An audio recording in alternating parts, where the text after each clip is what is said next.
देखिए अभी पिछले उसमें क्या बताए थे, संधि, संधि की परिभाषा, संधि के प्रकार और स्वर संधि भी बहुत अच्छे से समझाती है। अब आता है स्वर संधि के प्रकार। स्वर संधि कितने प्रकार की होती है, अब इसमें आगे हम पढ़ते हैं, ठीक है ना। तो देखिए स्वर संधि के प्रकार। स्वर संधि आपकी 5 प्रकार की होती है। कितने प्रकार की? 5 प्रकार की। पहला होता है दीर्घ स्वर संधि, दूसरा होता है गुण स्वर संधि, तीसरा होता है वृद्धि स्वर संधि, चौथा आपका है यण स्वर संधि, पांचवा आपका है अयाज संधि। ये स्वर संधि के प्रकार हैं। स्वर संधि दीर्घ स्वर संधि, गुण स्वर संधि, वृद्धि स्वर संधि, यण स्वर संधि, अयाज स्वर संधि। अब हम सबसे पहले पढ़ेंगे दीर्घ स्वर संधि। दीर्घ का मतलब होता है बड़ा। दीर्घ का मतलब क्या होता है? बड़ा। दीर्घ का मतलब होता है बड़ा, यानी कोई भी स्वर मिलेगा, जैसे इस प्रकार से इसके समझिए कि छोटा आ प्लस बड़ा, अगर छोटा आ से बड़ा मिलेगा तो बड़ा आ हो जाएगा। इसी तरह अगर पहले बड़ा आ लिखा हो, बाद में छोटा आ लिखा हो, तब भी आपका बड़ा आ ही बनेगा। ठीक इसी तरह से छोटी ई धन बड़ी ई मिलकर के बन जाएगा बड़ी ई। और अगर आपका इसमें लिखा है बड़ी ई धन छोटी ई, तब भी आपका बड़ी ई बनेगा। ठीक इसी तरह से होता है छोटा ऊ धन बड़ा ऊ तो बन जाएगा बड़ा ऊ। और अगर बड़ा ऊ पहले लिखा है, छोटा ऊ बाद में लिखा है, तब भी आपका बड़ा ऊ ही बनेगा। अब इसमें बात आती है कि देखिए बड़ा आ, बड़ी ई, बड़ा ऊ, तो हम इनके केवल किसका प्रयोग करते हैं? मात्रा का प्रयोग करते हैं।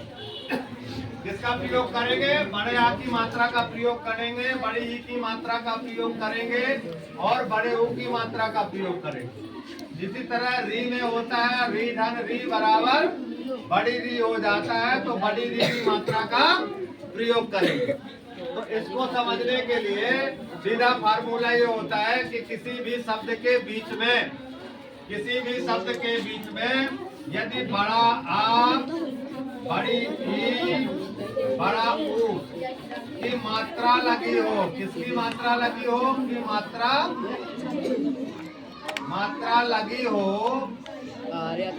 तो आपकी कौन सी संधि होगी? दीर्घ स्वर संधि होगी। कौन सी संधि होगी? दीर्घ स्वर संधि। कौन सी संधि होगी? दीर्घ स्वर संधि होगी। दीर्घ स्वर संधि कहने का मतलब यह है कि कोई भी शब्द आपको अगर मिलता है, उसके बीच में या पहले वाले अक्षर में बड़ा आ, बड़ी ई, बड़ा ऊ की मात्रा लगी हो, तो हमारा वो शब्द में संधि कौन सी होगी? दीर्घ स्वर संधि होगी। जैसे आप ले लीजिए शशांक। शशांक, शशांक के बीच के अक्षर में बड़े आ की मात्रा लगी है, तो क्या हो जाएगा? बड़े आ की मात्रा लगी है, तो आपका हो जाएगा कौन सी संधि? दीर्घ स्वर संधि हो जाएगी। कौन सी संधि हो जाएगी? दीर्घ स्वर संधि हो जाएगी। जैसे आपको अगर लिखा मिल जाए कवींद्र, कवींद्र मिल जाए, रविंद्र मिल जाए, बड़ी ई की मात्रा लगी हो, तो इसमें भी और इसमें भी कौन सी संधि होगी? दीर्घ स्वर संधि। ऊ की मात्रा देखिए, जैसे लिखा हो भूसर, भूसर, तो इस पहले वाले में बड़ा ऊ की मात्रा है, तो इसमें भी दीर्घ स्वर संधि आपकी हो जाएगी। जैसे हिमालय, बहुत रटे रटाए शब्द आप लोगों के होते हैं। हिमालय, हिमालय बीच में बड़ा की मात्रा लगी है, इसलिए इसमें कौन सी संधि हो जाएगी? दीर्घ स्वर संधि।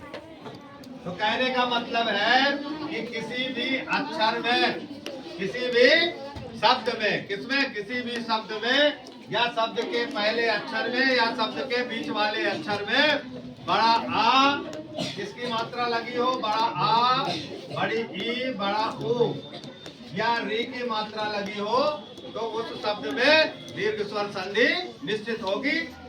ओके